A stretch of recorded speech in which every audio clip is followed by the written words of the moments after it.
കോതമംഗലത്ത് സിനിമാ ചിത്രീകരണത്തിനിടെ കാട്ടിലേക്ക് വിരണ്ടോടിയ നാട്ടാന പുതുപ്പള്ളി സാധുവിനെ കോട്ടയത്തെത്തിച്ചു. ആനയ്ക്ക് ആരോഗ്യ പ്രശ്നങ്ങളൊന്നുമില്ല എന്ന് ഡോക്ടർ അറിയിച്ചു. ആവശ്യമെങ്കിൽ വീണ്ടും ചികിത്സ തേടും.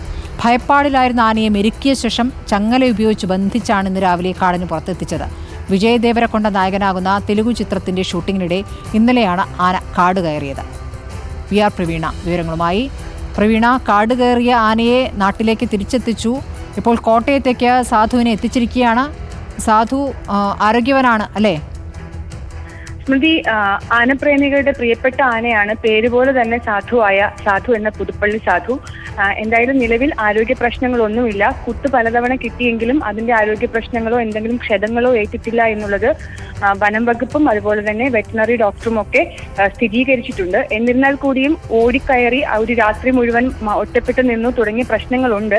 മൃഗങ്ങളാണെങ്കിലും അതിന് ഏതെങ്കിലും തരത്തിലുള്ള പ്രശ്നങ്ങൾ ഉണ്ടാകുമോ എന്ന് നിരീക്ഷിച്ചു വരുന്നുമുണ്ട്.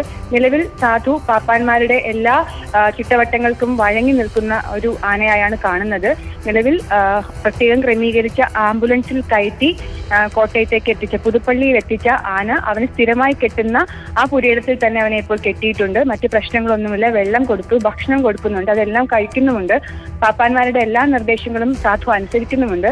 അതുകൊണ്ട് തന്നെ മറ്റ് പ്രശ്നങ്ങളൊന്നും ഉണ്ടായിട്ടില്ല എന്നുള്ളതാണ് കരുതുന്നത്. എന്തെങ്കിലും തരത്തിൽ പ്രശ്നങ്ങൾ കണ്ടാൽ വീണ്ടും ഡോക്ടറെ കാണിക്കാനാണ് ഉടമ തീരുമാനിച്ചിരിക്കുന്നത്. ഇപ്പോൾ പാപ്പാന്മാരെല്ലാവരും കൂടെയുണ്ട്, നാട്ടുകാരുണ്ട്, അവനെ ഇഷ്ടപ്പെടുന്ന ആനപ്രേമികൾ ഇവിടേക്ക് എത്തുന്നുണ്ട്. അങ്ങനെ സാധു ഒരു പേര് പോലെ തന്നെ ഇപ്പോഴും സാധുവായി തന്നെ നിൽക്കുകയാണ്.